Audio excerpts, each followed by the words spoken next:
You're listening to Talking to Teens, where we speak with leading experts from a variety of disciplines about the art and science of parenting teenagers.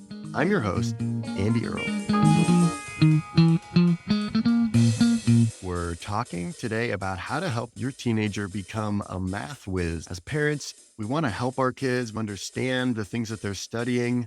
When it comes to mathematics, oftentimes we didn't really understand it that well when we were their age.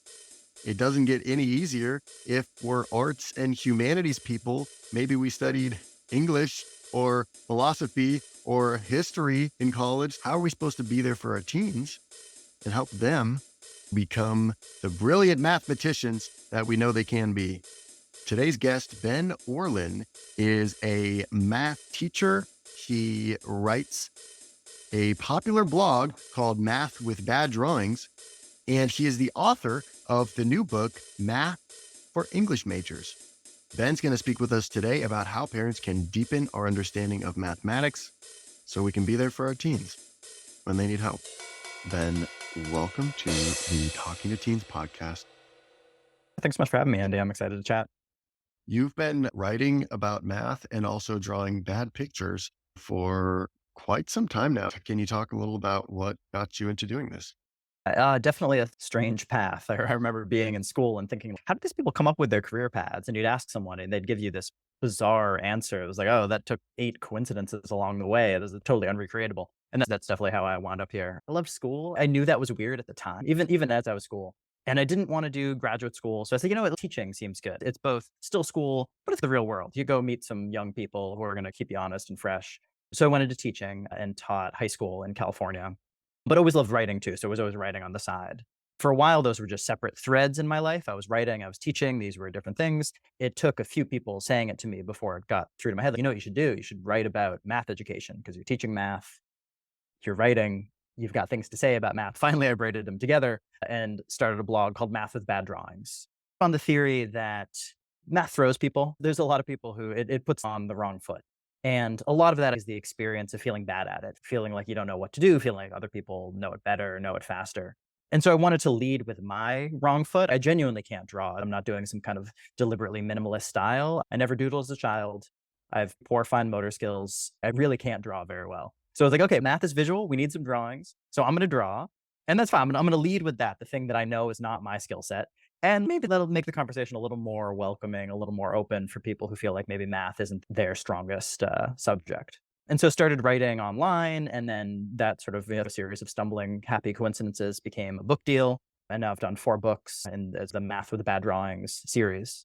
What is it about math that throws people or feels like it's so easy to get stuck in math or fall behind and now the rest of the class is on to something that you just totally aren't even following and on a level that it doesn't seem to happen as much in other subjects? It's something I've spent at least the last 10 years, 15 years thinking about. I think there are 2 basic answers. The first is to point to features of mathematics itself.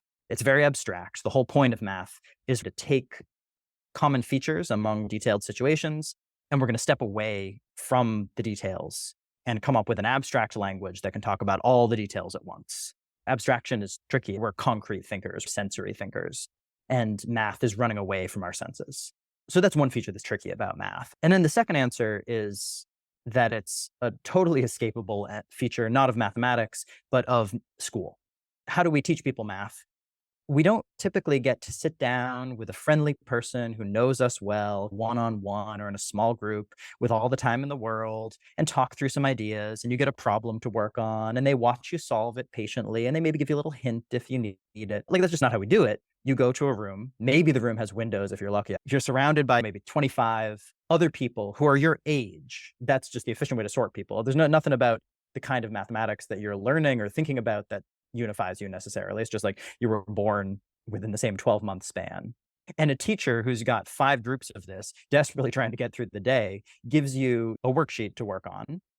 And it has to be a worksheet because that's easy to print out and there's a photocopier in the building. It has to be all the same questions in the same order because otherwise how are you going to keep everybody on the same page? And then at the end of every few weeks, you have no idea what the kids know. So you got to give them a test of some kind. And it can't be an oral exam because that would take too long. So it's got to be a written test.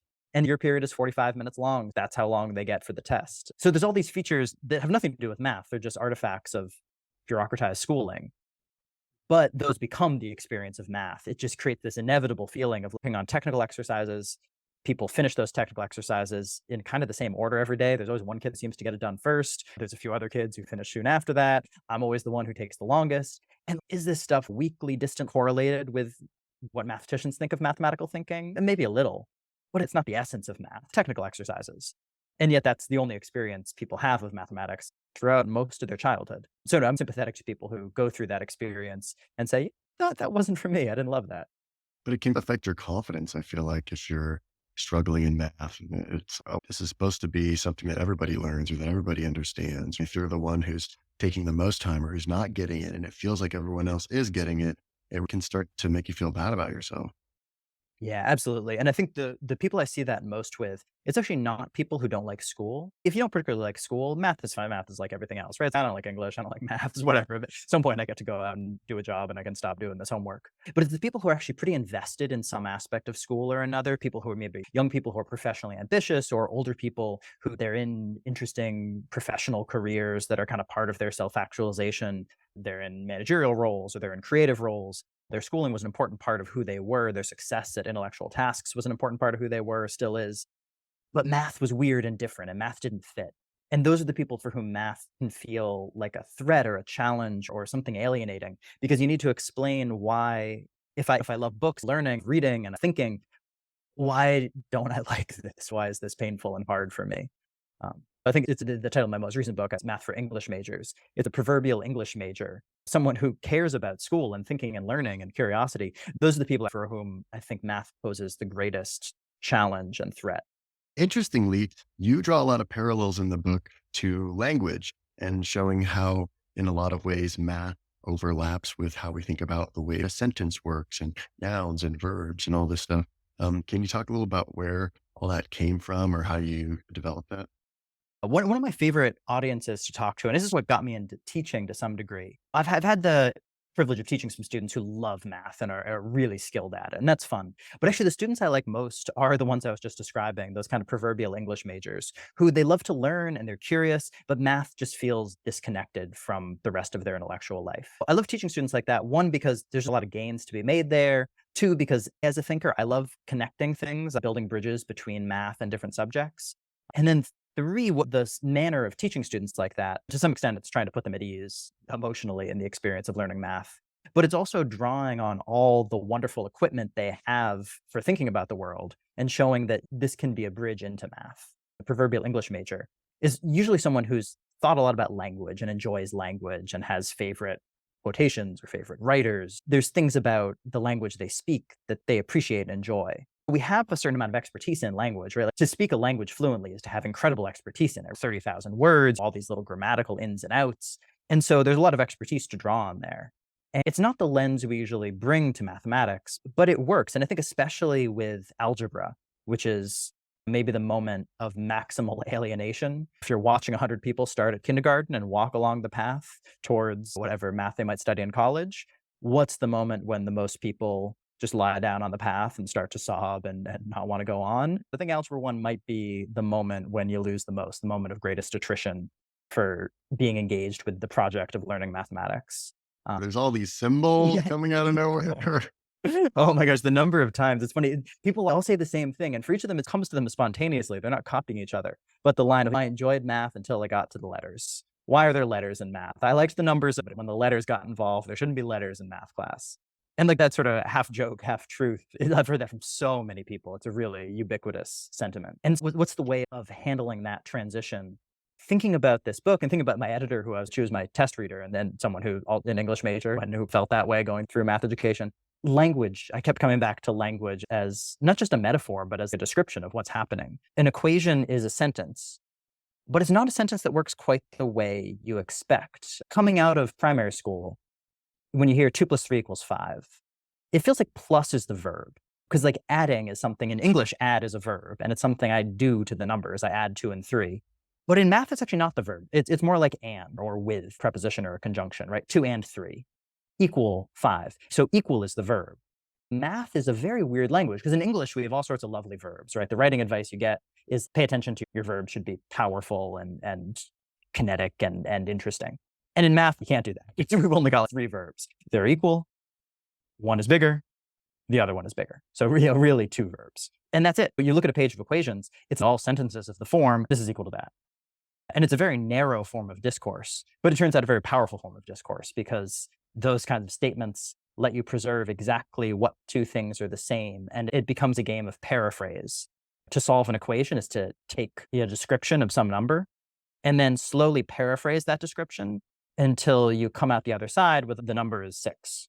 You just paraphrase it as you go, saying the same basic idea over and over, but rearranging the information a bit so that it's clearer and easier to understand, which is not how most people think of solving an equation. It's not what the experience feels like. But thinking of it in those terms casts it in a different light that I hope can resonate with people to give them a different angle on it. It's really interesting thinking about equals as the verb. And you got me thinking about that a lot after reading the book. Something you talk about is this way of thinking that I feel like we get into because of what you're talking about earlier with the way that we teach math and it's these worksheets and there's problems that you have to do is looking at an equation and thinking it's a question. It's asking me to do something. I'm supposed to fill in. It's this plus this equals blank. And my job is to fill in the blank or to do what it's asking and then give the answer. But you say in the book, that's not actually how we should think about it. Yeah, or maybe that's the way to start, but then there's a phase 2, where anytime you learn a mathematical process, it starts out feeling like instructions, follow steps 1, 2, 3. But at some point, the goal is to step back and not have to do the process anymore and just think of it as a kind of structure. So, and maybe the easiest example is counting. Well, like, it's pretty easy for most adults and teenagers. So we don't think about it very much. But if you talk to a kid, my daughter's 5, you talk to a little bit younger than her, maybe, or about her age, and you say, count these things. There's 5. They go, okay, 1, 2, 3, 4, 5. And you add another one. And they actually don't go, oh, one more, so it's 6. They'll often count again. They'll go 1, 2, 3, 4, 5. 6. Because for them, what does 5 mean exactly? It's not really a number that stands on its own. There's this process of counting. And 5 is like an outcome of that process. It's a result you might get from the process of counting. By age 6, 7, you don't really think of counting that way anymore. You don't have to count 1, 2, 3, 4, 5, 6 to get to 6. You can just say, okay, 5 after that is 6, because 5 is now this abstraction you can handle on its own. There's a researcher who talks about this as the process of learning mathematics. You go from having a process and then a structure. And so we've done it with counting. Give yourself a thumbs up. You've done that one already. The challenge of learning math is doing that with new things. So take multiplication. You learn as a kid how to multiply numbers. At some point, though, you actually don't want to multiply them. You want to be able to look at, say, 2 times 3 times 5. You could do 2 times 3 and then multiply by 5 and get 30. Maybe just leave it there. Just see it as, like, okay, we're talking about a number and it's 2 times 3 times 5. That will be some number. But leaving it that way is nice. You can see it's the first 3 prime numbers multiplied together. And so you think of 30 not as the result of that process. You think of it like that's a way of paraphrasing 2 times 3 times 5. There's lots of ways to paraphrase that. I call it 6 times 5. You could call it 10 times 3, 15 times 2, but it's all just different names for the same thing. The hard part of algebra in a lot of ways is putting on that strange new pair of glasses where you see the world of mathematics not as a bunch of commands, but as a set of structures and different names for abstract ideas. A lot of what you're going to be doing in mathematics is that act of paraphrasing, of finding different ways to rearrange and juggle and write the same truth in different ways so that you can achieve some type of objective. And it's funny because it sounds so narrow. It sounds so small, right? You think about what we do in literature, where you're using language to try to throw down on the page the biggest, hardest, wildest ideas of human experience. And in math, yeah, we're just paraphrasing. We write down something and then we say it a little different and then we've solved the equation. There we go. And yet that very narrow process is extraordinarily powerful, right? The world depends on it. The world rests on it. And so that's this miracle of mathematics. That's such a limited set of linguistic structures, such a sharply sculpted language could be so useful in so many places. If we have a kid who's just not into math or is just really indifferent about math, how do you start to turn them on to some of the ways that math can be fun or cool or interesting? Yeah, I think the best you can do is try to find a menu of a few ways to approach it. and try to find something on that menu that might work for the kid in front of you. One good entry point for a lot of kids is games. I have a book on games called Math Games with Bad Drawings. And I talk about how it's weird how similar they are. Math, if you talk to mathematicians, it's basically you set up some rules and then you explore the possibilities that those rules allow. That's the essence of mathematical thinking. And that's also a game. But it turns out one of these has very good PR among young people. One of these is quite well liked. The other one, not so much. Games can be a good entry point because the kind of thinking you do in games is often very mathematical. Pencil and paper games or board games make good entry points into mathematical thinking. I think of a game almost as a puzzle engine. A lot of strategy games, what they're doing is every move, they're casting off new puzzles. They're giving you a new puzzle to try to solve. And that's very mathematical, and it's in the style of thinking, especially if you find that moment in a game where there's a really interesting choice. On the one hand, I could do this, and that would have these benefits, these drawbacks. On the other hand, we could do this, and it would have the opposite advantages, disadvantages. And what I like to do, I'm actually not a very much of a game player. Really, I don't play many games very well myself, but I love the conversations. I love to hit pause on the game and okay, everybody flip open your cards. Let's look at the scenario and let's explore that tree of possibilities and see if we can solve this puzzle together. I think conversations like that are really good for easing students into mathematical thinking. So that's one sort of menu. Another one is to try to look for a place in the world where the kid is already excited about something and see what mathematics can bring to bear. Sometimes there are things in science that kids can get excited about. My daughter loves volcanoes. Volcanoes are just objectively pretty cool. So if you can figure out what is the mathematics that underlies the geology that we're talking about, if just drawing little diagrams. And another one, especially for boys, I find often works is sports, because sports are cool. I love sports. And we live in an era when sports are intensely statistical and analytical. So that's often a good starting point for boys who are feeling a little disaffected from school mathematics. I like that. But there's a fine line before it becomes, Dad, stop trying to turn everything into math. Yeah, you got to be careful to walk that line. Yeah, I was talking to someone who was asking me, how do I tutor my teenagers in math? How do I make that go better than it goes? And I was saying, I don't know, it might be like, how do I lend my friends money and have that go? Maybe it doesn't go well. It's a tough task. Anyway, as a teacher and now a parent, those are different relationships. There's things that a kid will hear from a teacher that they won't hear from a parent and vice versa. You talked about how the plus sign is like the and or the with, and then the equal sign is like the verb. It makes me wonder about more complicated things like exponents or logarithms. How do those fit into an expression or a sentence? Yeah, almost always what we're doing in math is if you look at it grammatically, we're taking very complex processes and turning them into nouns. So like a logarithm, some complex logarithmic expression, in the grammar of math, it's actually just a noun. It's another noun. Every equation is basically of the form, this really complicated noun equals that really complicated noun. But that's, again, that's the end point. So like when I first meet a logarithm, let's say, which of course is everybody's favorite, I came across in a book called The Disappearing Dictionary, which is about little regional dialects of English and words that are vanishing from popular usage, but are still found in little corners of Great Britain. There's a place, like a few counties, where they have the word logaram, meaning nonsense. If somebody's just like telling random weird stories that aren't true, like, stop spouting logorams. And it comes from logarithm, right? It's what is the height of nonsense? What's the greatest nonsense we've ever encountered? Logarithms. Your story is so crazy, you're talking logarithms, man. So anyway, so not the most glamorous topic. But they do actually, it's very simple actually what a logarithm is meant to do. It turns multiplication into addition. Multiplication is hard. This is the historical origin of the logarithm. If I ask you to multiply two 7-digit numbers, good luck, I'll see you in an hour. Like inevitably you'll have made a mistake somewhere in there because 7-digit by 7-digit, there's too many little spots to make a mistake. Adding two 7-digit numbers, that's actually not so bad. I need to give you a minute or two, but as long as you can carry, you'll be fine. So a logarithm turns a multiplication problem into an addition problem. Historically, you would have a big book of logarithms. You take your two numbers, look up their logarithms in your giant dictionary. Instead of multiplying them, they add them. And then you do a kind of reverse lookup where you look up that result and figure out what's the original number. Before calculators, we're in the 17th century here. That's what you do. You go to your book of logarithms.